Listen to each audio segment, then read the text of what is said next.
Alana, Jaylo. Yes. We are in the bedroom again. After a long night of sleeping. After a long night of sleeping for me. What happened, babes? Well, I must have needed it because my sleep has been out of whack even when I was gone for a few days. And I think it's because it just started getting really cold, especially in the morning. And it is almost winter. You know, it is, we are in mid-December now, just roughly around mid-December. So the winter isn't too far ahead. And it just started getting really cold. And every time the weather changes, dramatically or even a little bit, my sleep gets out of whack. So, yeah. We went to bed around 11:45. Yes. I heard you coughing a little bit after 6. Yeah. Well, I was coughing a little bit. I was coughing even before that. I didn't hear that. Okay. I got freaked out because I thought I might be catching the COVID from you. Oh, my goodness. But... Oh, so you weren't freaked out because you thought I was, because you thought I wasn't safe or something. Well, I mean, I was freaked out because I thought you might go to heaven. But then I thought your favorite representative on Earth, me, would be joining you very quickly. So who would tell the story of Alana Jaylo? That's a little bit too dramatic. You never know, babes. I know. So I get up, and I just assumed because of the coughing that you're going to wake up soon. But that was not the case. You ended up getting up at around 10:43. By which time I'd listen to some music, watch some YouTube videos, and, all that good stuff. Well, I didn't understand why you didn't wake me up. Or I even asked me if I was tired. I figured you needed the sleep, babes. I was really tired. I was exhausted. I mean, I was listening to a podcast with Dateline NBC. I was. And what I did was because I didn't want to wake anybody up, I didn't tell it to stop. And so I muted it and I took off my earphones and went to sleep like that. And I didn't even know it was still on. I didn't even know it was still on until I put my earphones on in the morning and, oh, it's still on. Okay. That's okay. So anyway, that was my night, but I guess I needed to sleep. But I will say we had a very, very good day yesterday, did we? We did. Yes, we did. Oh, excuse me. So, after we did this, you and I hung out for a little bit, and then we started work on the baked chicken. This is yesterday. Roasted chicken recipe, rather. Yes. Yes. Baked chicken, roasted chicken, about the same thing, right? Almost. Close enough. For this conversation, there's a few variations. Roasted chicken. It was a roast chicken, yes. We got a whole chicken.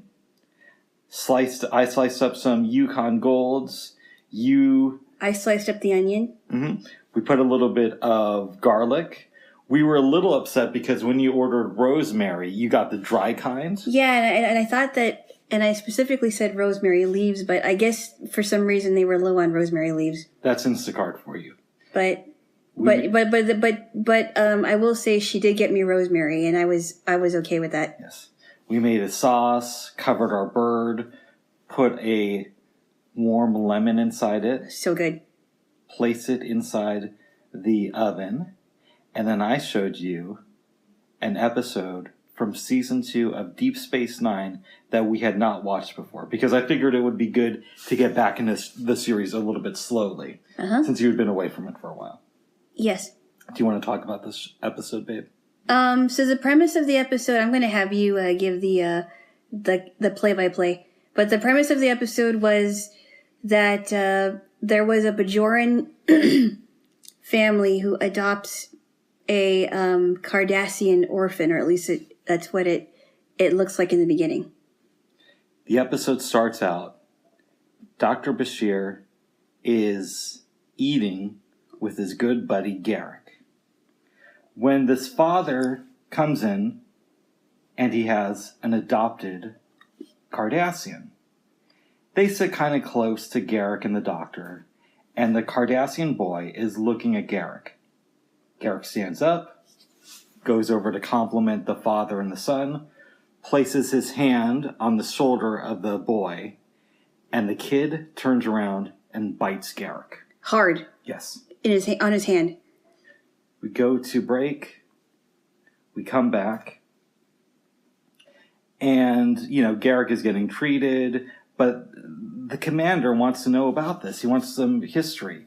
It turns out that after the occupation of Bajor, a lot of Cardassian children were left behind. Mm-hmm. And so now they've got this dilemma. Well, what do they do with this kid? Julian Bashir starts investigating. He meets this guy at Quark's who knows the family. And he sort of implies that the kid is raised to hate his own people. Yeah. Which we kind of saw from the attack on Garrick. Yep. So Commander Sisko says, hey, we're going to order you to make your son stay at the O'Brien's house while we investigate and find out what happens. While this is going on, Gul Dukat has contacted Commander Sisko and said, this is unfortunate. I'm coming there. We're going to find out what's going on with this kid. Bashir thinks it's interesting, but Garrick points out, well, why would Gul Dukat take interest in like one little kid? Right. They do an investigation. I'm going to go over this a little bit. That's fine. And we find out that this kid, his name is Rugal. Like kind of like frugal. Yeah. Yes, exactly. Yeah. Rugal. He's the son of a civilian leader on Cardassia. Yep.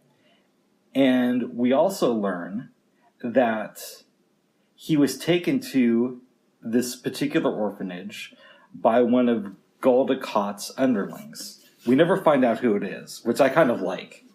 Because we're kind of just like left to think about it. And so, the doctor presents this evidence. By this time, Rugal is getting to know the O'Briens. Yep. Before we get to that evidence, Rugal's real father comes. And he has this poignant moment with O'Brien where they talk about family and how he thought that Rugal was killed. Yeah. Rugal and Keiko come into the room. And there's this weird interaction that ends with Rugal walking away. Right. We go to the trial. Bashir says his piece. Dukat walks out of the room.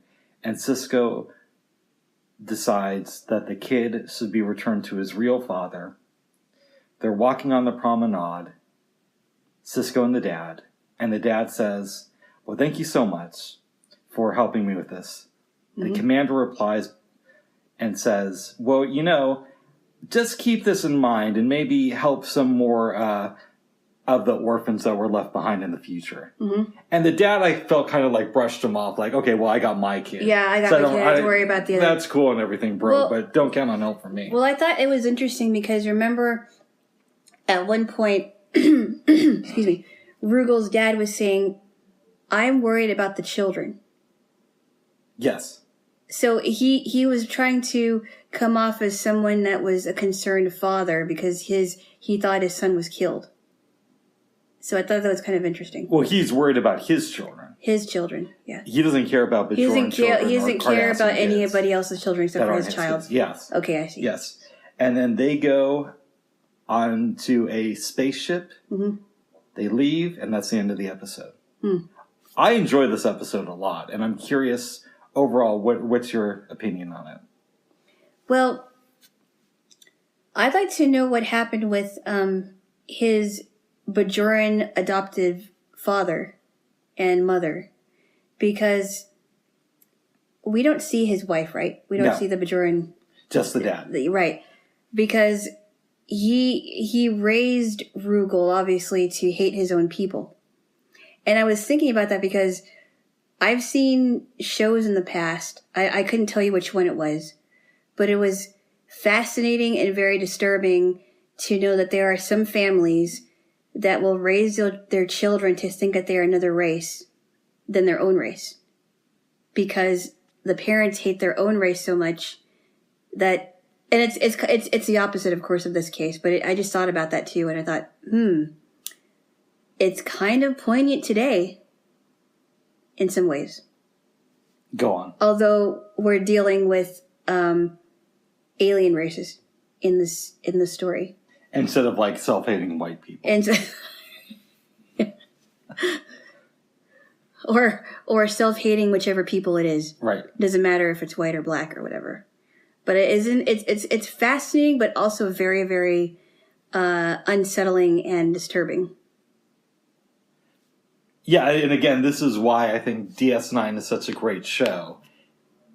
Because there is no real resolution with the Bajoran father. And Rugal, it doesn't seem very happy to be going back. Right. And you also get the sense that this Cardassian dad isn't going to help anybody else. But then I wonder sometimes, and I go back and forth with this, was it in the best interest of the child to be with his natural-born father, or the father that he's known since he was about 4, that has raised him for all these years? I think the way a show like The Next Generation would have handled it is maybe they would have worked out an agreement, like Rugal stays on Bajor for most of the year, but during the summer, he's going to have to go back to Cardassia and take classes about Cardassian heritage for, the rest of the school year. Mm-hmm.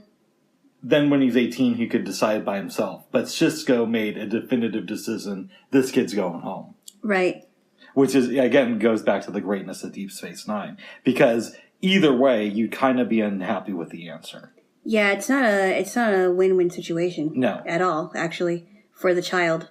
And poor Rugal, I mean, he's caught up in this mess. He probably doesn't know, he doesn't know which way to go. And you kind of have to wonder, well, what happened, what happened after he got back to Cardassia? What do you think happened? I don't know. I could only guess that maybe he either resented his father or he learned how to be a Cardassian man and lived as a Cardassian as he should have. But I don't know. Did the Bajoran father go on hating Cardassians? Maybe. I don't know. Or did the Bajoran father want Rugal back?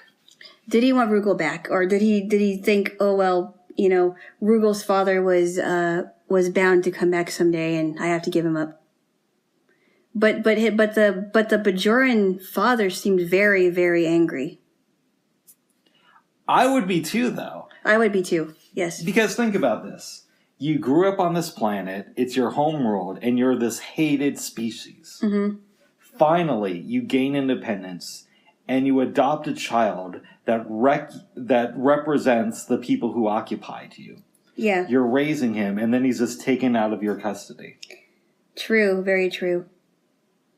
Yeah, I don't know. You wonder. So that never is brought up again? No. Okay. See, that's... I don't always like cliffhangers like that. I kind of want to know what happens with the storyline, but maybe there's a reason for that.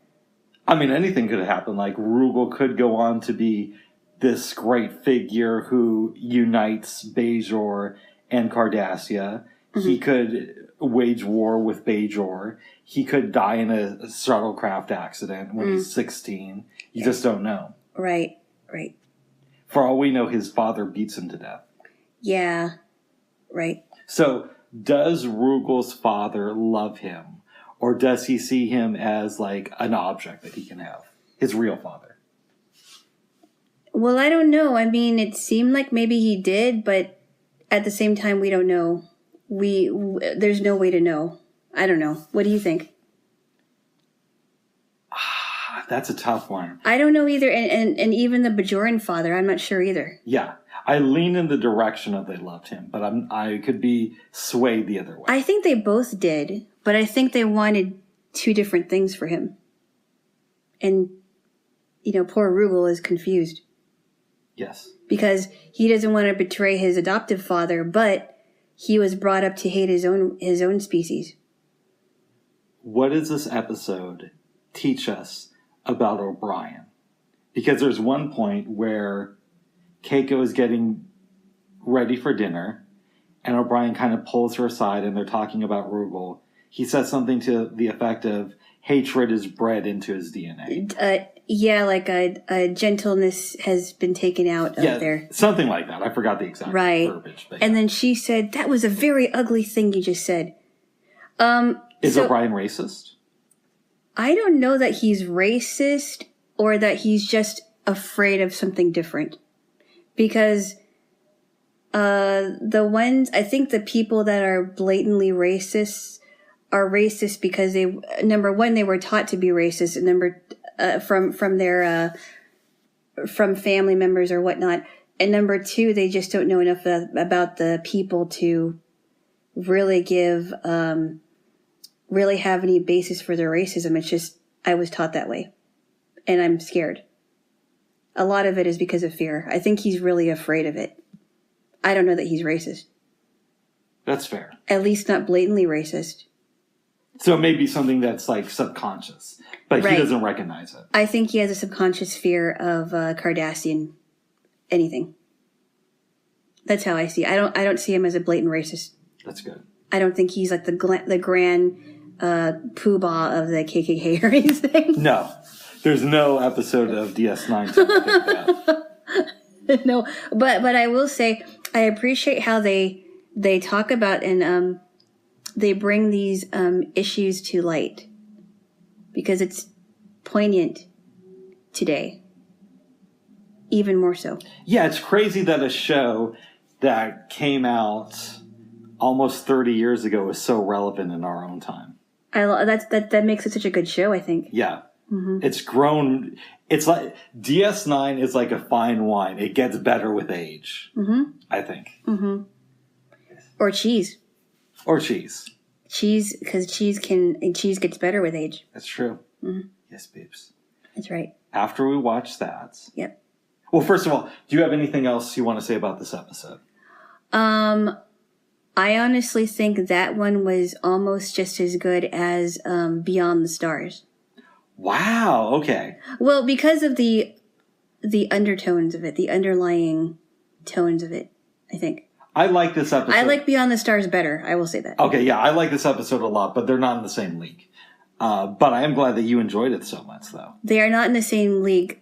But like I said, I think it's almost as close to being as good as Beyond the Stars. But Beyond the Stars is way better. So it's like just like a step below. Yes, a step below. Very close. Things. Very close, yes. Nice. Yeah. Similar themes, not everything, but similar.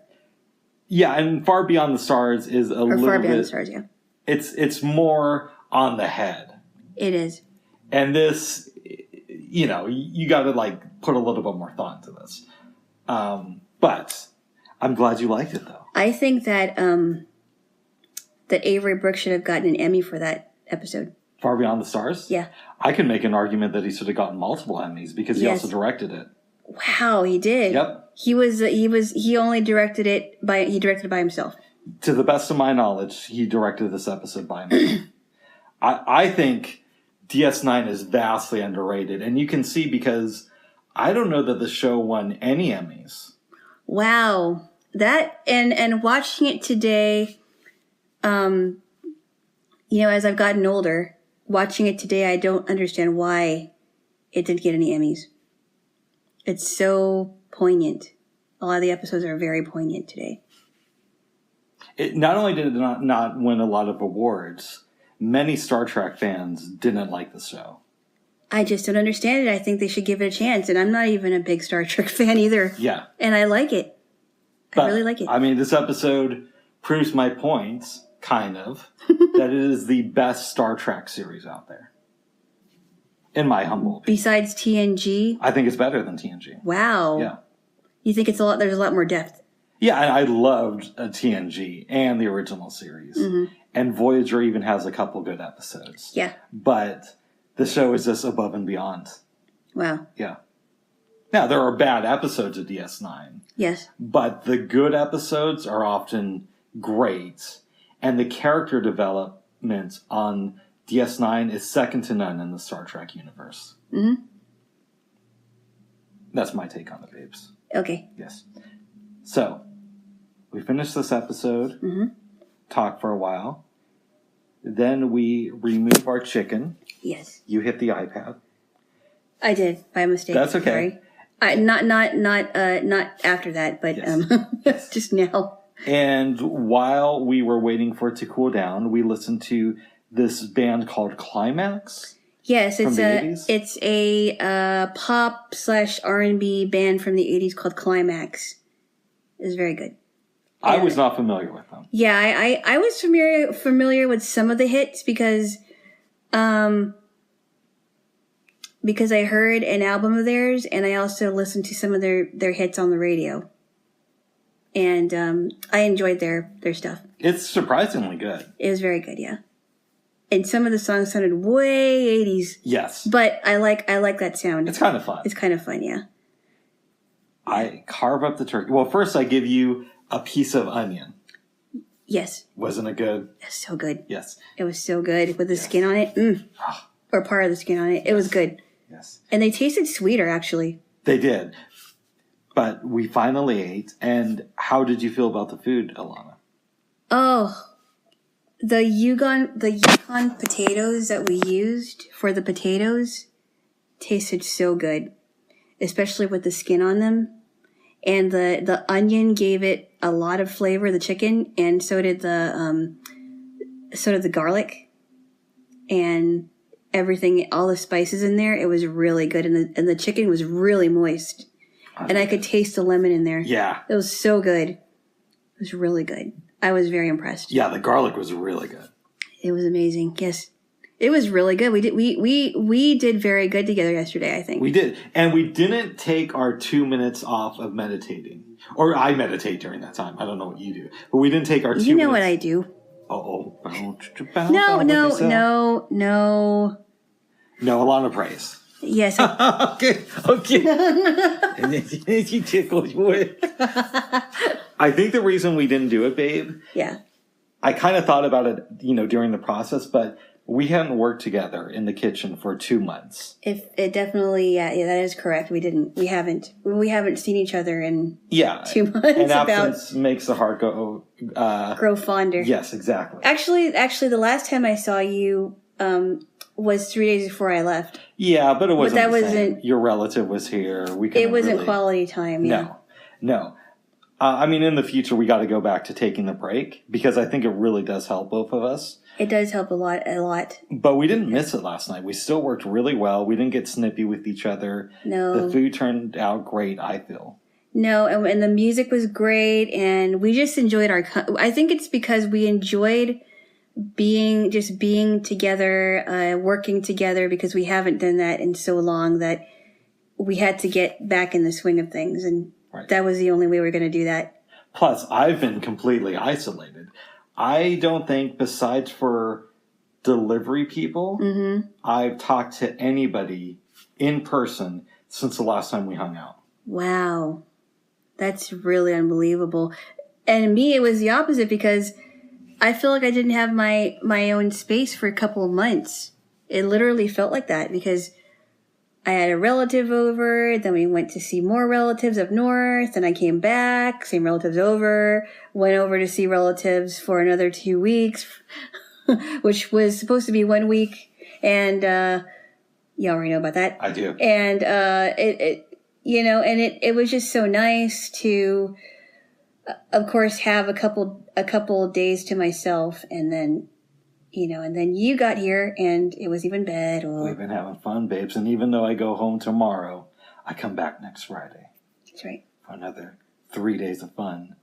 Then go home, then come back for 4 or 5 days of fun. So I'm super excited that we get to spend a good portion of our December together, babes. Well, we're spending 2 holidays together this time. That's right. 3, actually. 3? New Year's Day.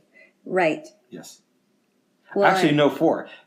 5. We're spending 5. What? So check this out. There's winter solstice, the 23rd. I don't celebrate that. I have in the past. I don't currently. Okay. There's the eve of my birthday. And then your birthday / Christmas day. Yes, my birthday, and then another holiday, Christmas happens then. And then we have New Year's Eve and New Year's Day. All right. Yes. Except I don't count winter solstice as a major holiday. So you're not going to be my solstice queen? No. Okay. Sorry. That's okay, babes. No. The only queen I was prom queen. Oh. Well, I'm dating the prom queen, and that says something about my skills. Believe me, I was very surprised when I was picked prom queen. Oh, and so were your enemies? No, actually, no. They voted for me. Your enemies voted for you. No, not my enemies. The people that went to prom with me. Oh, good. So it wasn't like the standard prom court thing where you had to vote before the prom. By the way, I skipped my prom to have sex with an ex-girlfriend. It's true, babes. Oh. I know that. So I don't know what the standard prom is like. Yes. But didn't you go to another person's prom? I did. I went to, but we got there late. So when I was in I was in 8th grade. You must have been a tall boy then. I was dating this junior in high school. How did that happen? Babe, I'm good. Okay. She didn't mind, I guess. Okay. And she invited me to her prom. But I believe we got there late. Oh. Yes. How late? This is so many years ago, I don't remember. And she drove? No, I can't remember. I think we took the bus or one of her relatives took us there or something like that. Okay. But yeah. You must have been a tall 13, 14-year-old, whatever. Oh, I think I was 14. Okay. Yes. And she was like 16 or 17. Wow. It makes it seem like I was a real player, but nothing happened that night afterwards. No, I know it did. I know it didn't because you explained to me that. But I was like, that's interesting. Yes. Wow, she was gutsy, I guess. But you probably didn't look. You probably already gone through your growing stage. What growing stage is that? Puberty. Puberty. You probably went through puberty, so you probably didn't look like a standard, 14-year-old boy that's prepubescent. Not a prepubescent one, but I still looked like I was, the age I was at the time. Quite young, yeah. Yeah. Okay. Yeah. But she still liked you enough to bring you to prom. Yes, of course. Okay. Yes. Interesting. Anyway, so that makes it seem like I got dates every single weekend when I was that age. That is not the case. I just want to say that. I was not some sort of like Casanova in middle school. Did any of your friends know about that? That you went to Oh, babe, of course prom? I bragged about it. Okay, so you had bragging rights. I'm in 8th grade. Of course I'm going to brag about dating a junior in high school. An older woman, I guess. Yeah. Third year of high school. I think that's what a junior is, right? Yes. Yeah. Third year of high school, yeah. Wow. Okay, anyway, so I was going to say about my prom is that in the standard courts like homecoming court or prom court or whatever it is, the prom whatever, they usually vote for people before the dance. And at this dance, because it was because my school was so small, all the people that went to the dance, at least 3 couples were nominated to be the prom king and queen of 1999, I think. 98, 99 year. Anyway, so me and my date were picked. And it was very awkward, actually. Because the guy that I went to the prom with, I didn't like him that way, and everybody knew that he liked me, and it was really odd because his ex was at the prom too. And that was anyway, I won't get into that. It was very weird. Yes, it was, babes. I was very shocked that I won. Honestly, I was. I thought somebody else was going to do it. I was going to win. And so anyway, but everyone who went to the prom had to vote. And we were chosen. And if you don't vote, you can't complain. That's right. But nobody seemed to complain that we were the king and queen of the prom. Everybody seemed to be okay with it. So. Well, good. Yeah, so I never thought in my wildest dreams that I would be queen of anything, and I was the queen of my prom. Now I'm dating you, babes. Yeah. Yes. I guess you got some mad skills. I guess I do. Yes. Yes. You do. Yes. That is true. You ever wonder about those? This might be a little bit of a tangent, but the guys who study all this pickup stuff. Yes. And they criticize other people, but they can't, get a girl. I wonder about that too. But you know what? So I was watching this documentary type show called Our America with Lisa Ling. Have you heard of it? I've heard of her, but I don't know the show. Okay, I like her reporting. She does some really interesting stories. But she did a story about this like men's boot camp thing. Because the guys that were going to, that wanted to get the girls and wanted to be more manly just didn't seem like they had it. And he would take these guys in and show them about how to pick up women and how to be more, have more of a backbone. I think it seemed like, I can't remember what it was called, what the episode was, but it was kind of interesting. And I think he was married, and he's been married for a while. He was able to get his wife that way, I think. But I wonder about that too, like guys that claim that they have they're going through however many girls, or they were able to get this many girls in their lifetime, or they know how to talk to women in general. They probably don't. Well, so Maybe. I'm not thinking of like the top guys, right? Yes. I'm thinking of more the people who sign up for the weekend seminars and who have read a few books on the subject. Then they go back to their real life in a less controlled environment, and they try to play the alpha male. I don't know. I can't remember. I would have to. I think some of the episodes are still on YouTube. So if you YouTube Our America by Lisa Ling, I think you'll be able to find it. I might have to do that. It's kind of interesting. Yeah. But I was thinking to myself, okay, why does a man have to go to boot camp just to learn how to meet women and, whatever it is, be more manly, whatever it is.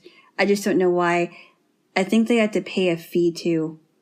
It's several $1,000s sometimes. Is it? I know people who have done that. So I have not, but I have friends of mine who have gone to these things. I mean, for me as a woman, I think to myself, it's so simple. It's so simple that, if a guy wants to talk to a girl that he's really attracted to, you just don't try so hard. I just think it's so simple. Yeah, because then you also look desperate. Yes, absolutely. If you're gonna walk up to a girl and tell them what you want, what you want your China patterns to be, and how many kids you want to have, and where you want to live if you get married, that's gonna throw her off. Yeah, don't be desperate person, but also don't be cool guy too much. Just be in the middle. But what I really appreciate is when a guy takes the time to really takes the time into putting a date together. That's one of the things that won me over. Oh, okay. I told you that before. Yes. I thought it was very nice. Even the simplest of dates just turned out to be really nice. Thank you. And in the past, I was very bad at that. Really? Yes. But I've gotten better. So shout out to my ex-girlfriends. You suffered. I'm sorry. To some of you. The other ones, I'm not that sorry. Well, what made you better at that? Failing. Like doing dates and not doing well. Mm-hmm. And also just going through life and realizing that it's kind of fun once in a while to plan something out. Mm-hmm. You don't have to do it every time. Yeah. But it can be enjoyable. Yes. Not everything in life has to be so random. No, but I appreciated it. I really appreciated it.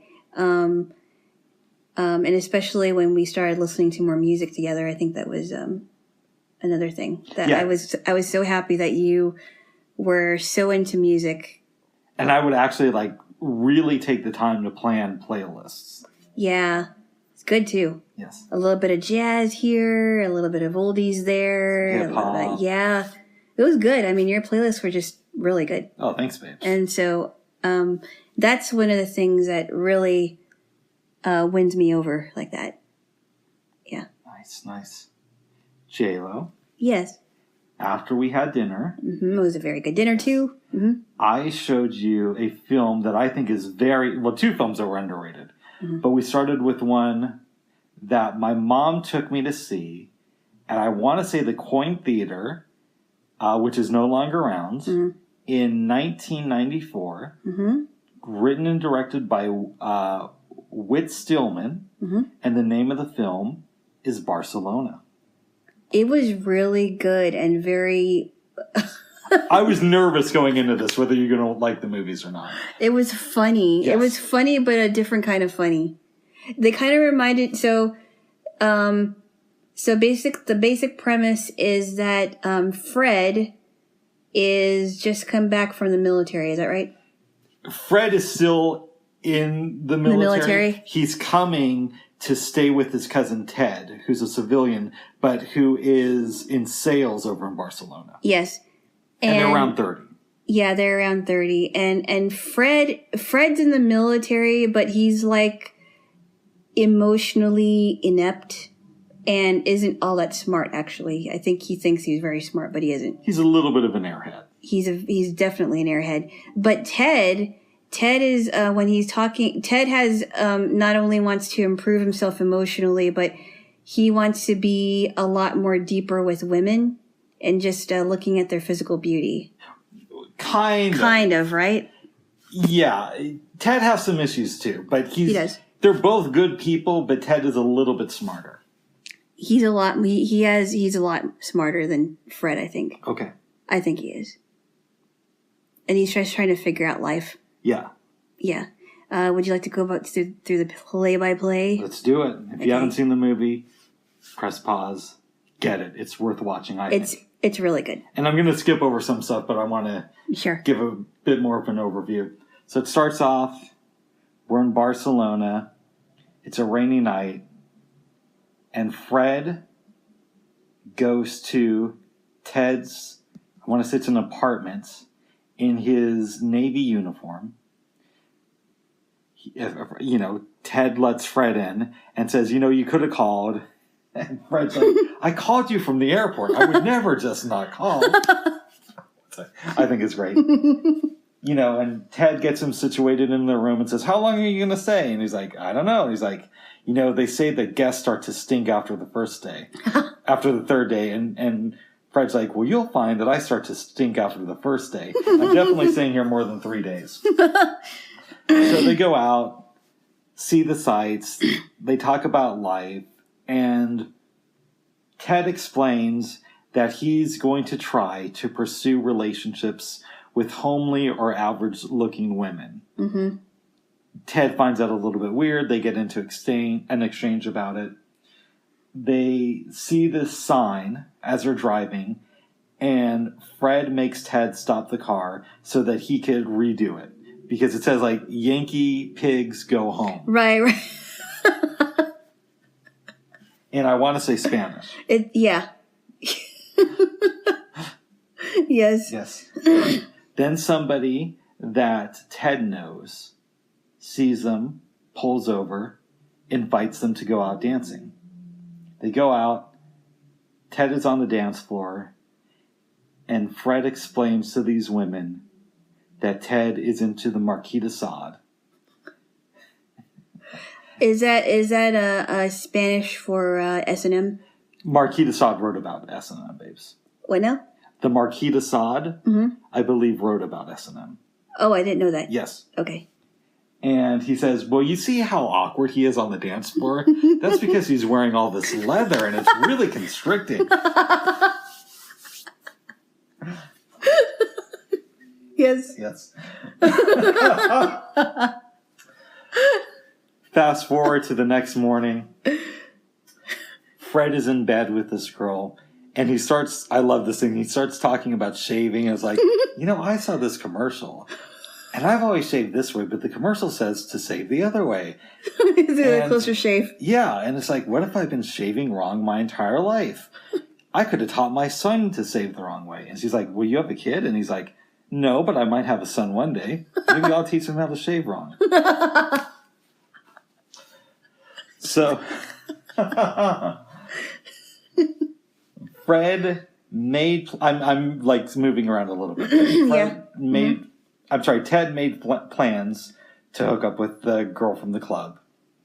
And he thinks that they're going to be going to a Lionel Hampton concert together. This is a great one. So he's in a jazz, and he's also he's reading the Bible. So when Fred leaves on a date, he throws on some jazz music and starts dancing while reading Proverbs. Yes. Yep. And then Fred walks in, asks for some money. Eventually, Ted goes to the concert. The girl he was interested in couldn't make it, but she sent a friend in her place. Yes. And the girl's name is Aurora. The original girl. The original girl is Aurora. She couldn't make it. Okay, yeah, I'm bad with names. Yeah. Yeah, you're right. You're right. And they go to the Vinyl Hampton concert. And it was bad. Yes. Afterwards, they have some coffee, and she's like, oh yeah, she was a little bit scared off of you. What was it, like Weekends of Pain? Or Games of Fun, Leather, like Weekends of Fun, Games of Leather. Games of Leather, Weekends of Fun. Like, what is he talking about? And then he realizes, oh, Fred was the one who's... Yes.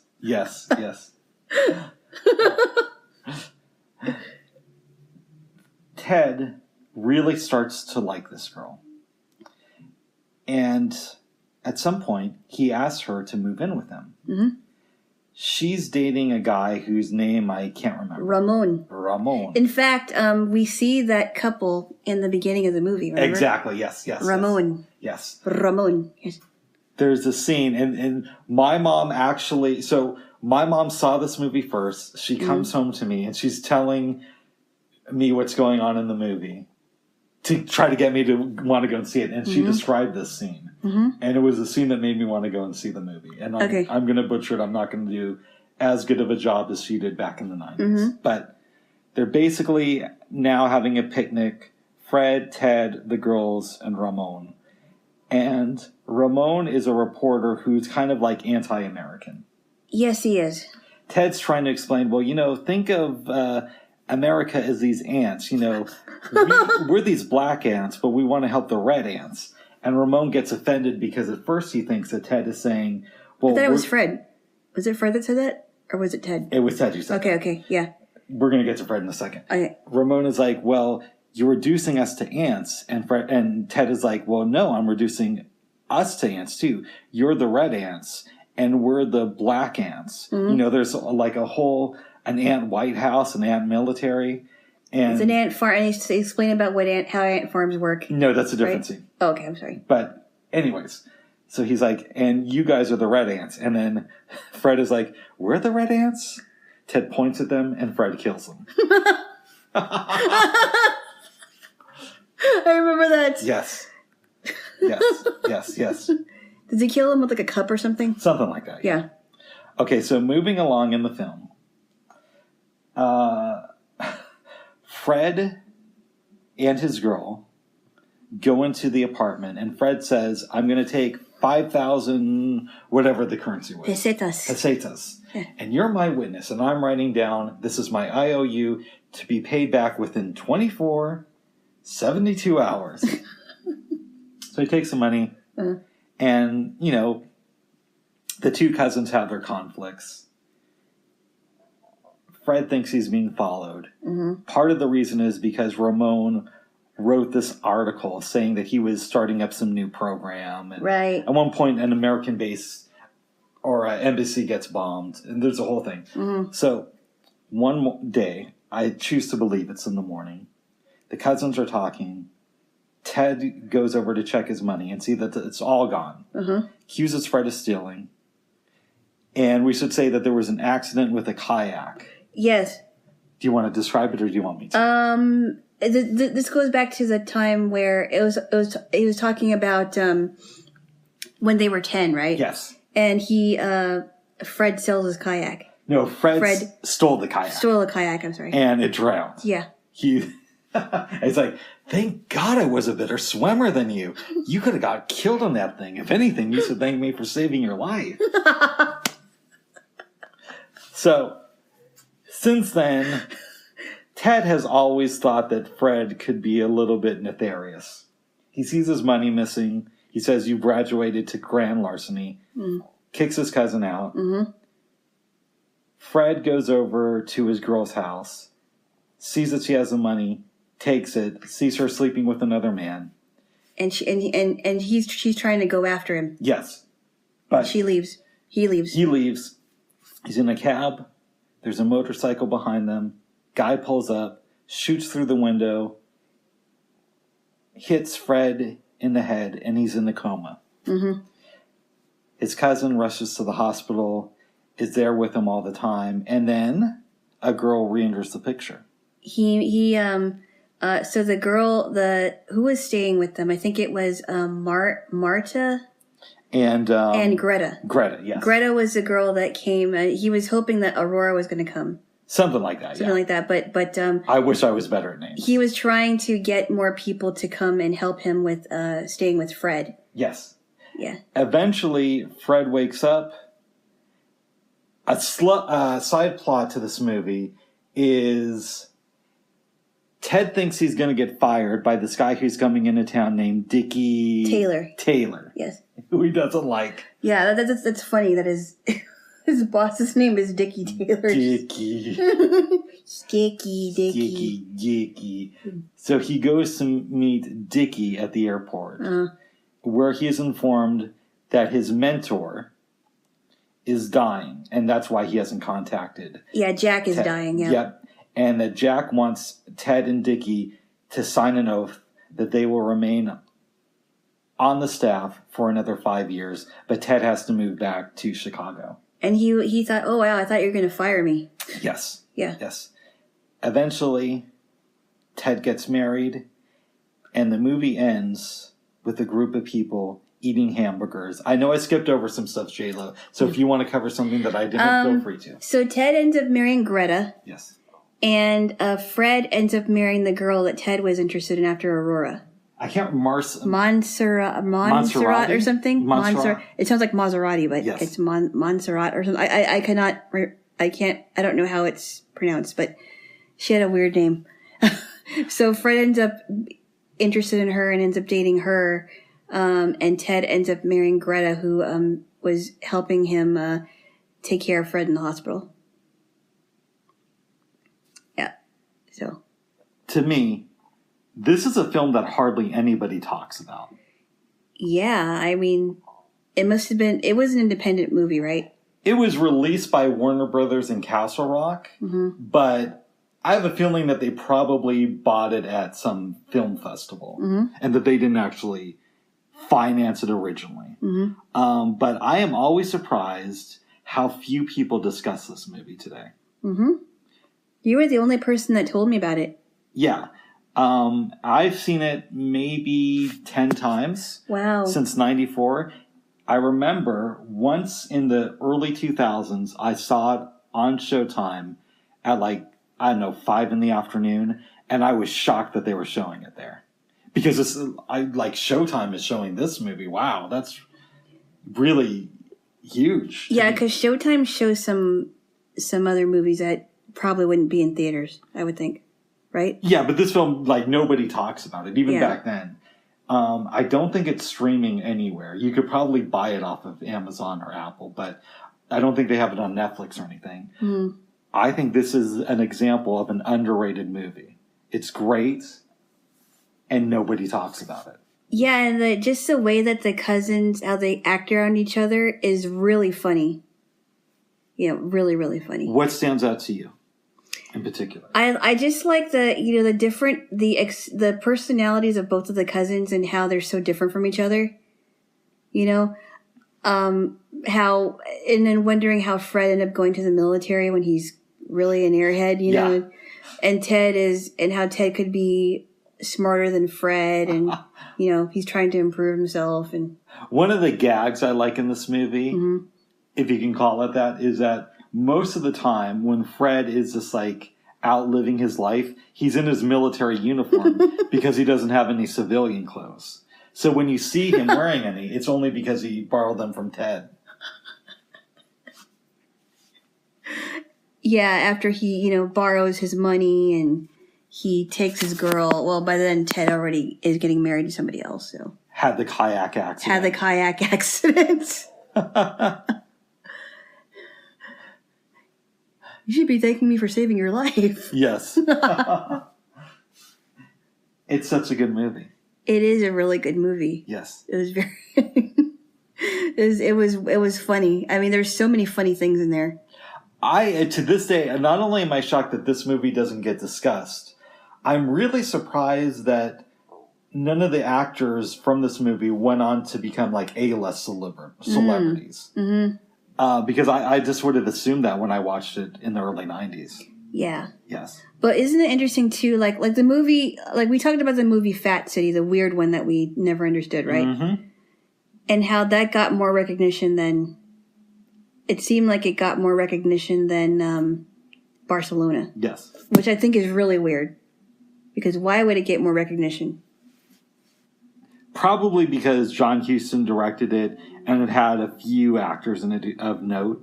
Like, I think Stacy Keach was in the movie. Stacy Keach. The guy from Coach, the coach from Cheers was in it. Yes, yes. Yeah, and this film doesn't really have that.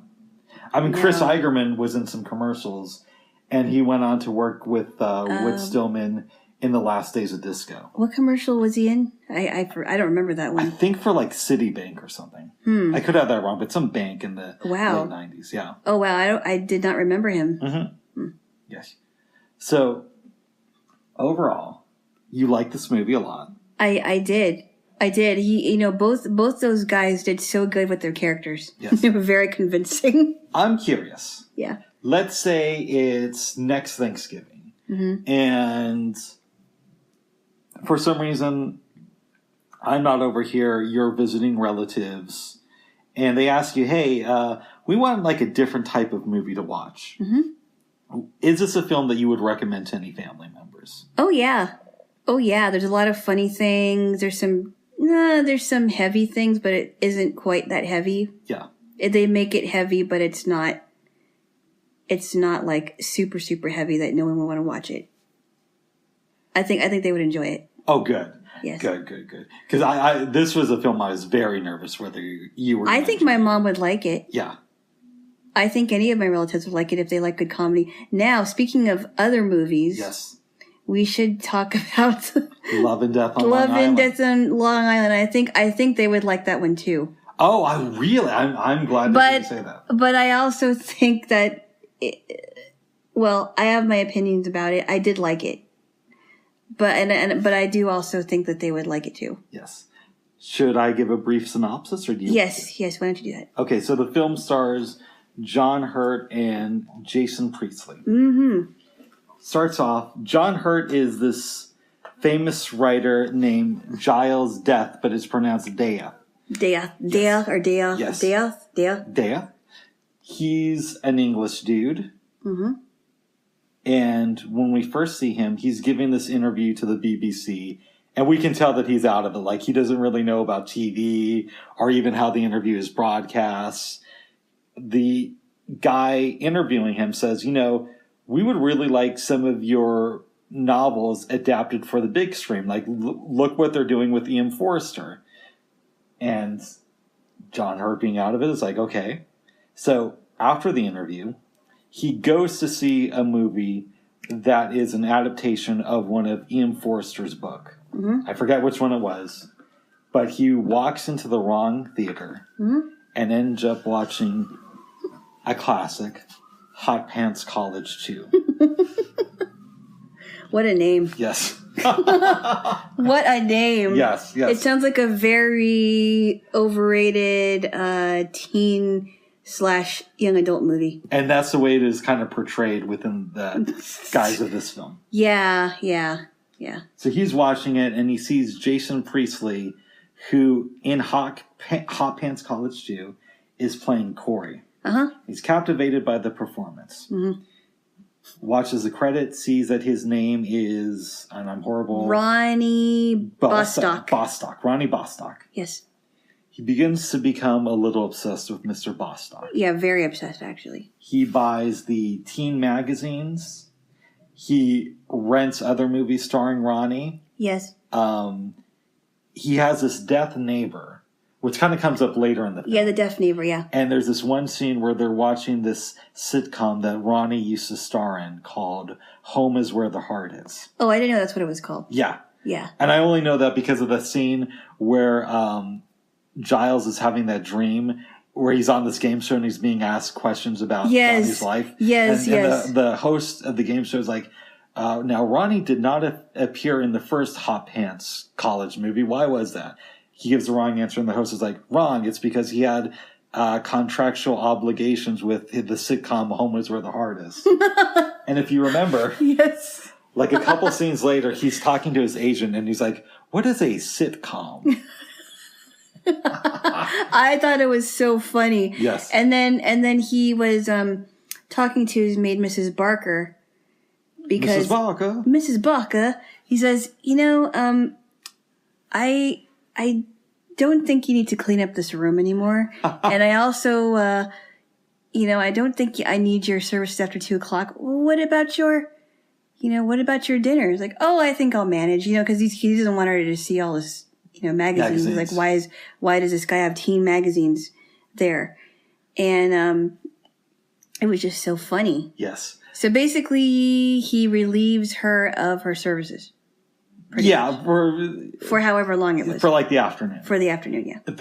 I love the scene where he goes to the appliance store and he wants a VCR, but he's looking at the microwaves because he doesn't know the difference. Yes. And then he gets a VCR. The guy comes to install it, and he's like, "Do you have a TV?" He's like, "No." No. He's like, "Well, what are you going to play it on?" He's like, "A video." A video.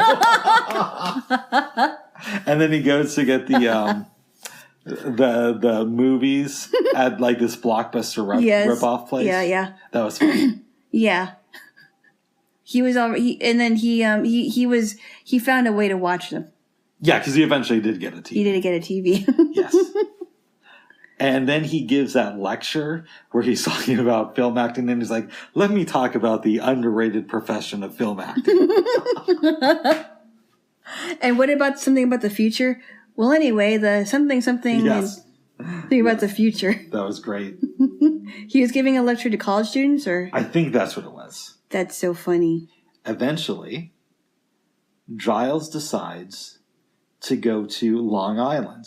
I wonder why. I wonder why. Some person is from Long Island. Yes.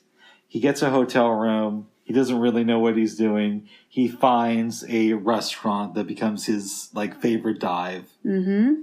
What did you think of the restaurant? I would have loved to have gone there. You're looking very spiffy today, sir. Yeah, I was like, what do you mean? You're looking very spiffy, very attractive. I wasn't sure about the guy, Irving. Yeah. I thought he was kind of odd. Yes. I mean, why would you tell a man that you're looking attractive? You could have said, oh, you have a nice whatever. And you can tell everybody about this place. They all know Irvs. They all know Irvs, yes. But Irving seemed like a genuinely nice guy. Yeah, just a little bit weird. He's just odd, though. But I would have loved to have gone there just to have their hash browns or their cheeseburgers. Right. Even though Audrey doesn't like them. No. But we'll get to that. Audrey. Audrey, or Odd is. Or Odd, as he would call her. Odd. Me, kind of like me and Odd. Well, I knew someone named that had the same name as her, but she was called Odd by some of her friends. That's fine. That's nice. I know. It's nice. Yes. Yeah. Okay, so he's in Long Island, and Giles is walking around this neighborhood. People begin to notice because at one point after he tries to throw this basketball into a hoop, a cop approaches him very nicely and says, hey, do you know where you're going? Mm-hmm. We just want to make sure this neighborhood is safe. Mm-hmm. And he's like, cool. Mm-hmm. Goes off. And Giles runs into this dog named Strider. Yes. Which happens to be the same name as Ronnie's dog. Yeah, explain the backstory behind that, if you could. About how he knows it's Strider. Because he reads the teen magazines. And if you remember going back to the scene where he's in the dream and being on the game show. Right.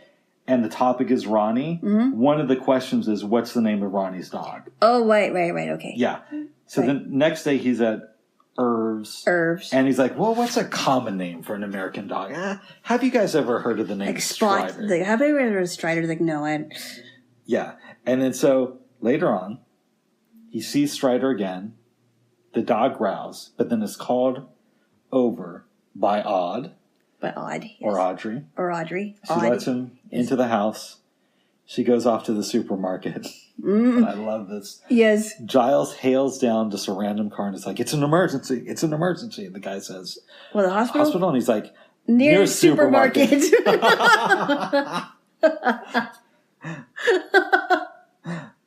So funny. Giles makes a point of bumping into Audrey. And she's a little bit standoffish at first. Yes. Then he says, well, my godniece, Abigail, loves your Ronnie's films and thinks you guys are a great couple. Yes. And he begins to worm his way into her life. Into her life, yep. Yes. Because at this point, Ronnie is on the West Coast doing some stuff. He's in California. Yep. Eventually, he comes back. Ronnie and Giles meet. They start to become close. They talk about life. Giles says that he's working on his first film script about a 21-year-old deaf mute. Yes.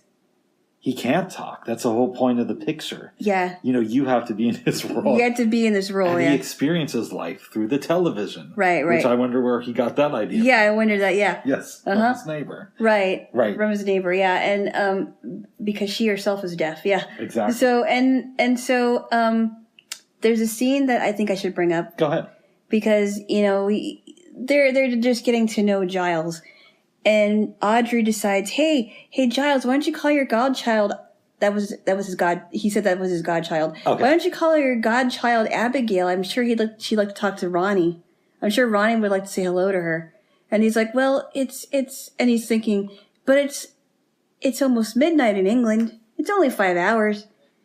And then Ronnie gets really upset and says, well, what am I going to say to the kid? Yep. So the thing you might not have caught, babe, and in full disclosure, I didn't catch it until I'd seen the film like 3 times. Yeah. Is when that scene starts, Ronnie and Giles are running lines for his next movie. And Audrey comes in and she says, well, I've just been talking to the neighbors. Yes. Then she brings up the idea. Now remember, the neighbors thought something was odd because that's why the policeman was called on Giles. Oh. Yeah, and again, I didn't recognize this until I'd seen the movie a few times. Okay. So that's how she starts. My assumption is she was talking to the neighbors for a while because they had probably seen Giles with them. Oh, I wonder if the reason why she said that was because she was told that there was something off about him. She was probably told, hey, you guys are with the same nut job who was walking around the neighborhood. What's his case? How much do you really know about this guy? Yeah. Mm-hmm. Yeah, but that is a great scene. But I wonder if it's because, now that I think about it, I wonder if the reason why she asked him to call or suggested that he call Abigail was because she wanted to catch him if he was lying. Oh, that was totally the reason. Okay, well, I didn't pick up on that. And again, I watched it like 3 times. I was like, oh, okay, because I'm like, well, why would a random police officer just come in and look at this guy that just threw a basketball into a hoop? Yep, because he was suspicious. But in any event, they go on, and there's a scene where Audrey takes Giles to watch Jason Priestley play baseball with his friends. And it kind of comes out that she knows that this guy's a con man. She doesn't know everything, but she understands enough, right? So eventually, Giles meets at Irv's with Ronnie. Yes. And some things are said. Some things are said, yes. Ronnie starts talking about his career. Giles wants to devote himself. And says, you need to come to London with me. Ronnie says they know me here.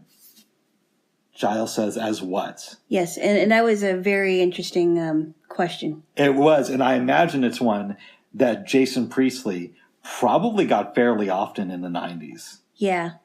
Because he was this heartthrob. He was. And people didn't know him for doing anything that significant. Right, exactly. That probably might have been his first big movie. I don't know. No, I think he made other films, but this is the thing that I know him best for. Okay. And I know him best for Beverly Hills 90210. Yeah, I'm aware that he was on that show, but when I think of Jason Priestley's work, this movie is the first thing that comes to mind. Yes, so it eventually comes out that Giles is in love with Ronnie. And I was like, ooh, that's a little bit creepy. That is. Yes. It's creepy. Yes. Ronnie's very nice when this comes out. He stands up, he pats Giles on the shoulder. Kind of like this. Yes. Yes. And walks away.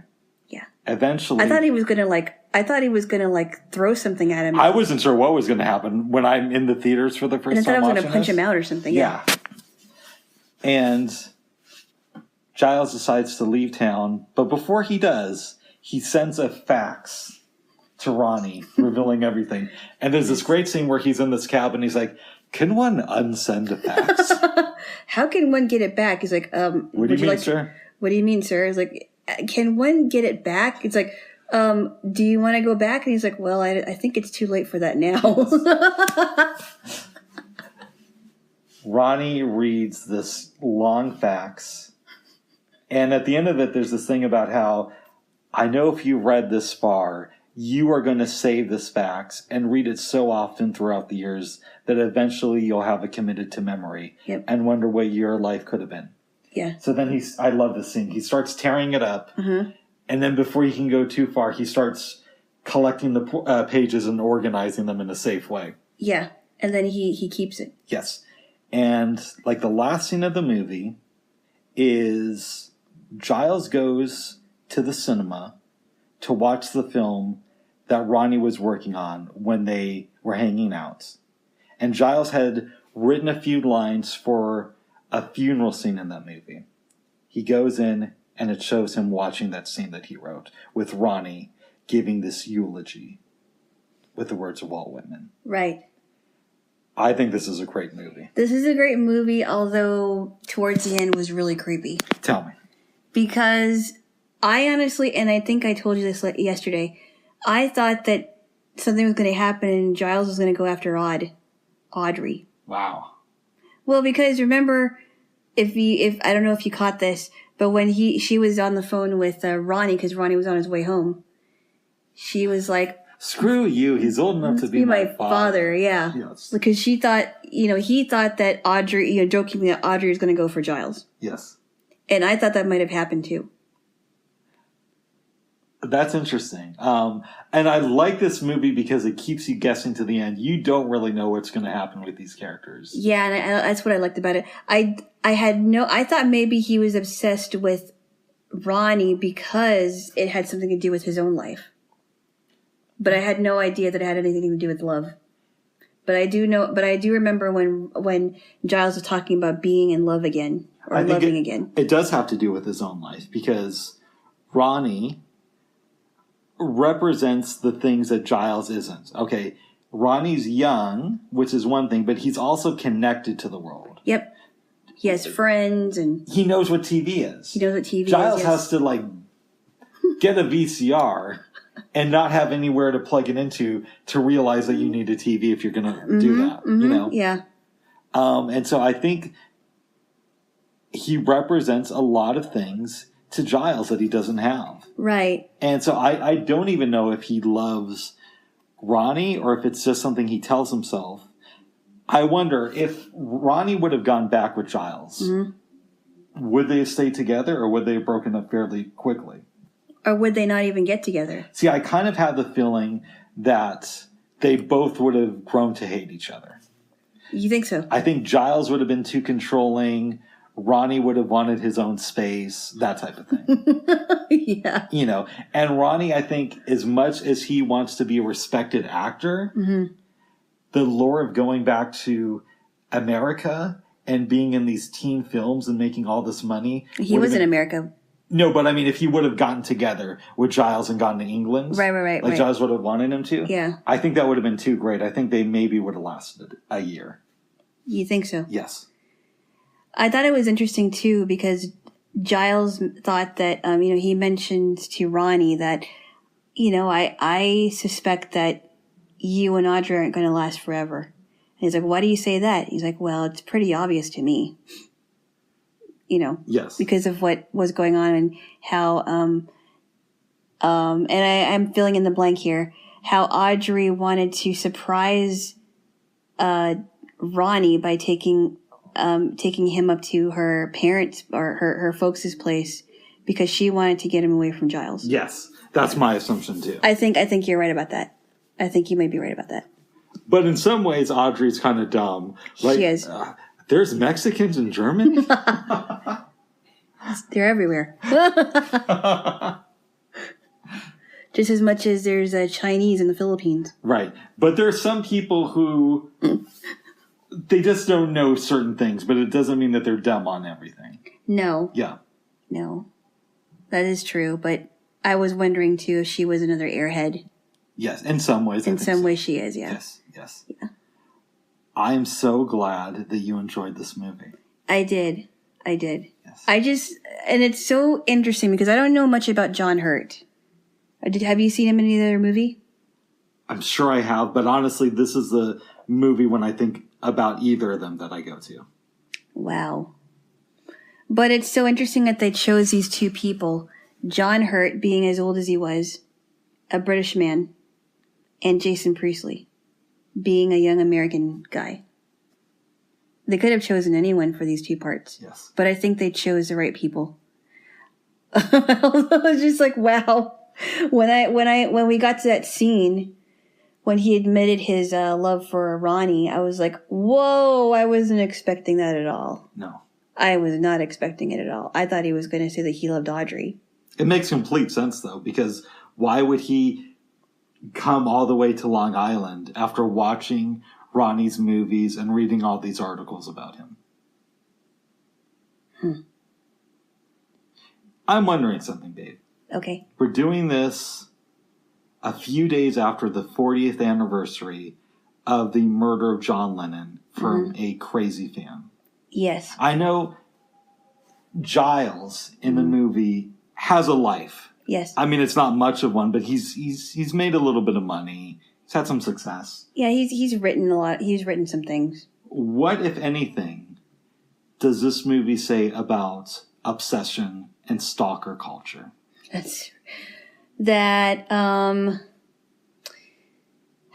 it's scary stuff. I mean, someone could be obsessive to the point where they kill the person because they don't want anyone to have this person. Whether it's a love thing, whether it's just an infatuation, because they are two different things. Whatever it is. Like, you remember about that story about the actress Rebecca Schaefer? I was a little bit too young, but I remember hearing about it later. Yeah, so I didn't watch My Sister Sam. I mean, My Sister Sam used to be on CBS on Monday nights, and I used to watch a little bit of it. But I didn't know about the stalking thing until I heard that she was shot outside of her apartment and how crazy that fan was for her. It's scary. It's scary stuff. And knowing that could happen to anybody is scary, I think. Do you think that incidents like that affected the filmmaker? Possibly. You mean like actually affected the filmmaker in real life? Well, I mean, inspired the script or affected the way the film was actually put together? I think it did, probably. Maybe it's a he, right? I honestly don't know. The one that you don't know who directed it? And I should know, but I just don't. Whoever, he or she that directed the movie may have thought about obsession itself and how that can affect somebody or stalking. So maybe this person wasn't affected, but he or she saw stories about people that were greatly affected by it. It's possible, babes. Mm-hmm. What do you think happens to the main characters after the movie? Like, does Giles go back to just writing books and eventually fall in love with maybe Mrs. Barker? Or does it completely ruin his life? And when he sees Ronnie on the big screen, it just forces him to suicide? Maybe he never watches any Ronnie movies because it's just too heartbreaking. After seeing the last one in the theater. Right. Right. Because remember when he was talking to his agent Henry? Yes. In the beginning where it's like, this is the beginning of a story and an end of another one. Remember? Yep. When he repeats what he said in the facts. I wonder if he just can't watch any of Ronnie's movies anymore because he can't think of what might have been. So, I'm curious. I'm guessing that's what happened. Let's explore this a little bit deeper. We know that he goes to see one more movie with Ronnie after their ending, let's say. But movies take a while to come together. So let's say it's like a year between the time that John Hurt leaves Long Island and the time he goes to the cinema to watch the last Ronnie movie. Mm-hmm. What does his life look like in that year? Maybe he goes back to writing books, or maybe he decides that he wants to do something different with his life and be the way that Ronnie was and how he experienced life instead of sitting back and letting life pass him by, even if he couldn't be with Ronnie. Does he go home and cry after going to the movie theater and seeing Ronnie read his speech? Or is he somehow emboldened because after all this, Ronnie still used his work in one of his movies? He might have done a little bit of both. Maybe he goes and cries because, oh my goodness, the object of my affection has used my script. And then maybe he's even more emboldened. I don't know. Or maybe he just goes on with his life and he does his life differently. And Ronnie, maybe he goes on with his life and is still with Audrey. Really? And marries, or maybe he doesn't marry Audrey. Maybe he does, maybe they break up and he goes on with his life, but he does it differently. Yeah, see, I kind of think Giles, even though he's being self-serving, is right that Ronnie and Audrey will not stay together. I think too, yeah. I mean, we can only guess. Yeah. But they probably don't stay together. Yes. Maybe Ronnie realized that he wants more to his life. And Audrey just wants other things. And Audrey wants other things, and they just don't, they're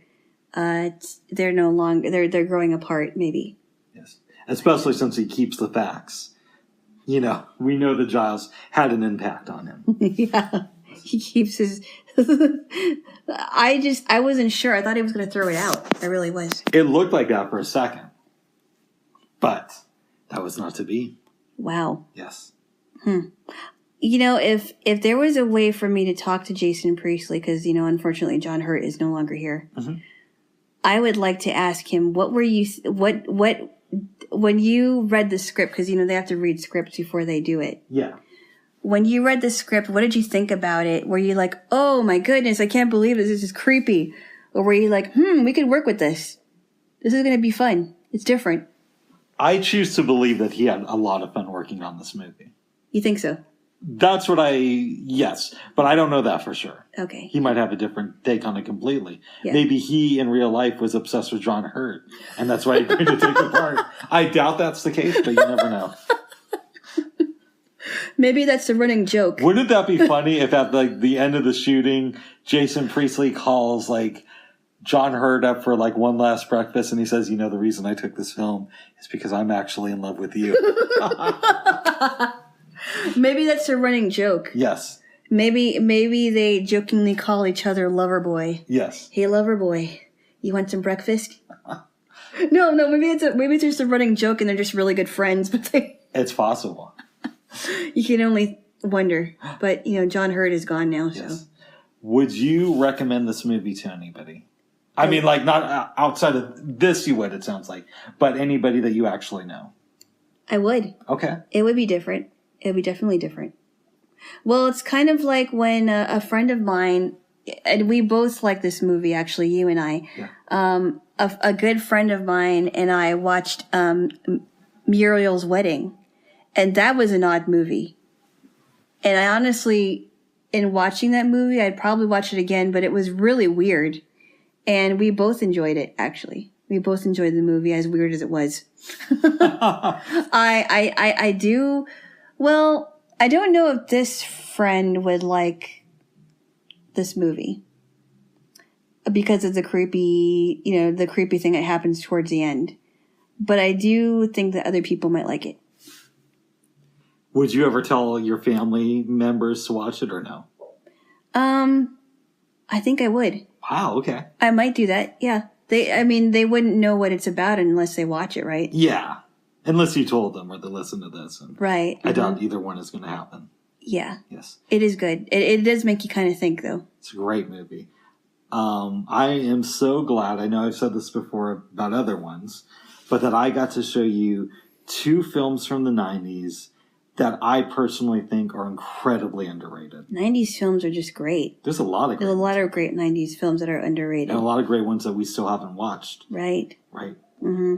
Yes. Some of them I probably haven't even heard of. Yes, yes. Well, I mean, you hadn't heard of either one of these movies. No, I haven't. Before we started dating. I don't believe so. And I think even then it was a while into our relationship. Yes, it was. Before I told you about either one. Uh-huh, yes. Yeah. So you are still liking the movies I recommend?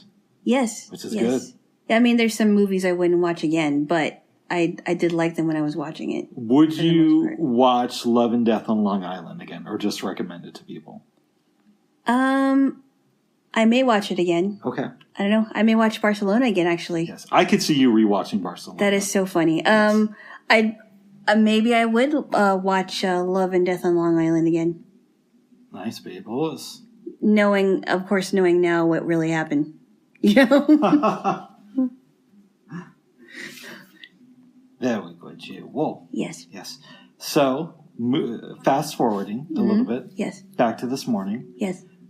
We woke up, hung out in bed for, I don't know, an hour or so. Maybe a little bit less. It was less than an hour. A little bit less. Yeah. I was still waking up. We got ready for the day. You gave me a very good chicken wrap. I did. And some adobo. Yes, I had a little bit more that I wanted to share, and I decided I can't eat all of this. So I did. And then I was going to get to the rice. Oh, it sounds like that's where you were going to. Yeah. So I do know how to cook rice. I'll just say that right now. I do know how to cook it. But I think what happened is, so I put the. Can we? What? Let me go back just for a minute. What? I have not used a rice cooker, but Alana's relative, when she was here, bought one for the apartments. Yes. And Alana decided to use it today, thinking that it was going to be easy, but there's some difficulties. Yeah. What happened is, and I think the only mistake that I think I made is that I didn't keep the rice in long enough. I put the rice in the container. 1 cup of rice to 2 cups of water. 2 cups of rice to 1 cup of... 2 cups of water to 1 cup of rice. I wash out the rice once, drain the rice or the water, put it in the cooker, and closed it and turned it on. Plugged it in, and it started cooking pretty quickly.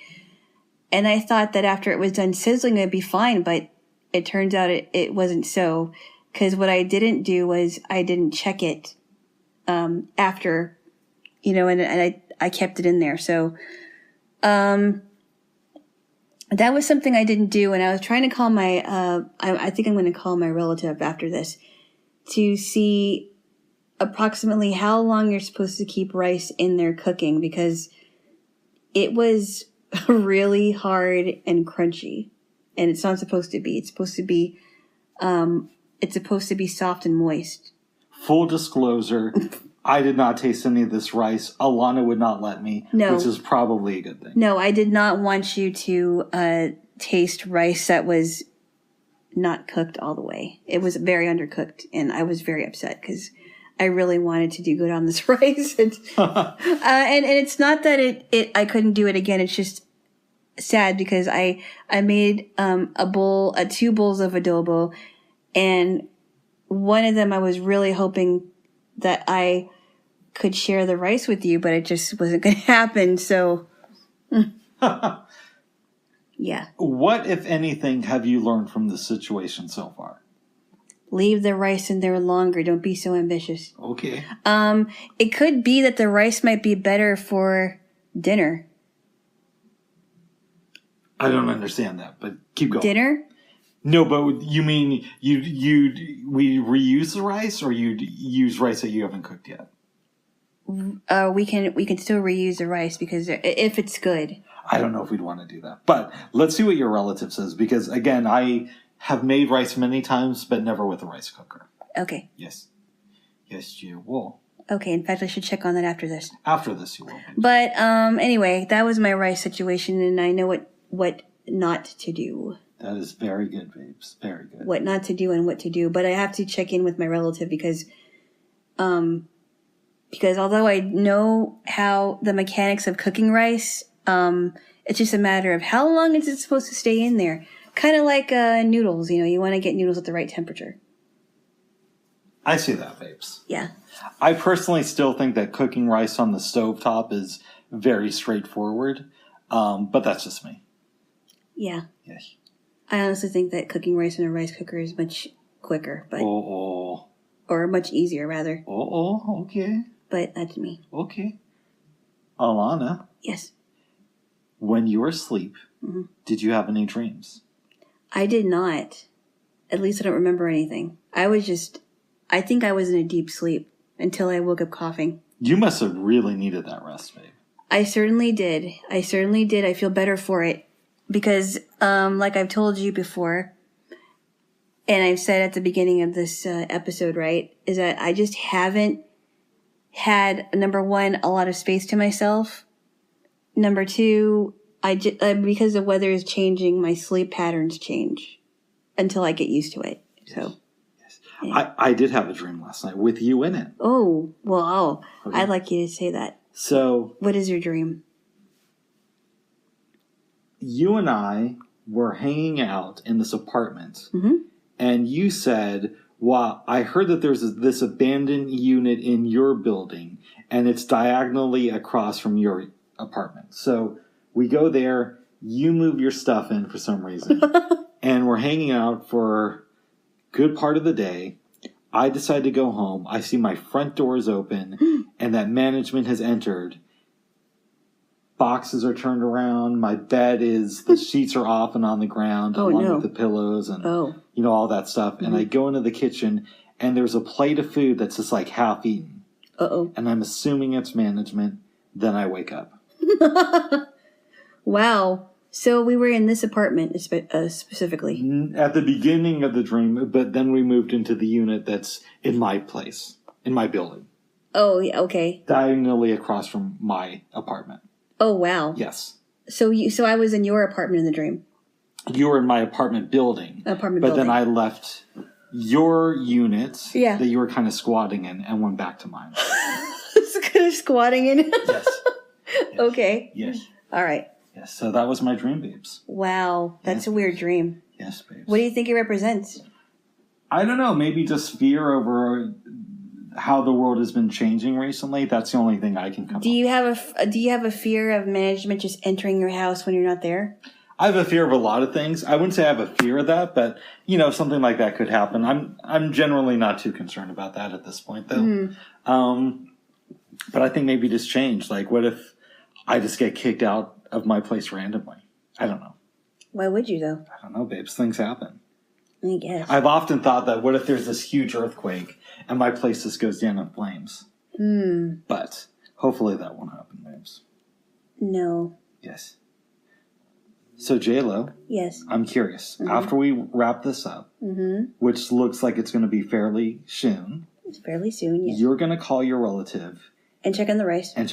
And then what do you want to watch? We have some options. We could watch DS9, Fresh Prince Reunion. We could start off on the Ken Burns country music documentary.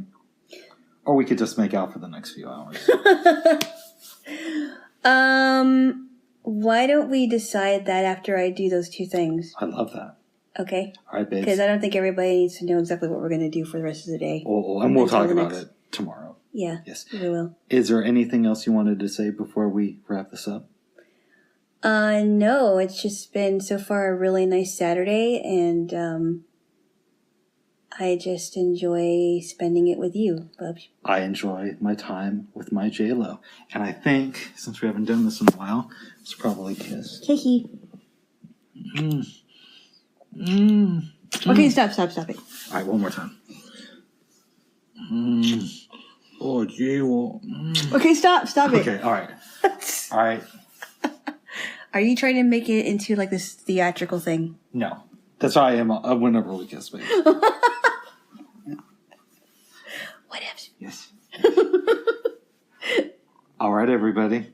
Have a wonderful Saturday. Have a wonderful Saturday. Until next time. Until next time. Bye-bye. Bye-bye. Bye. Bye.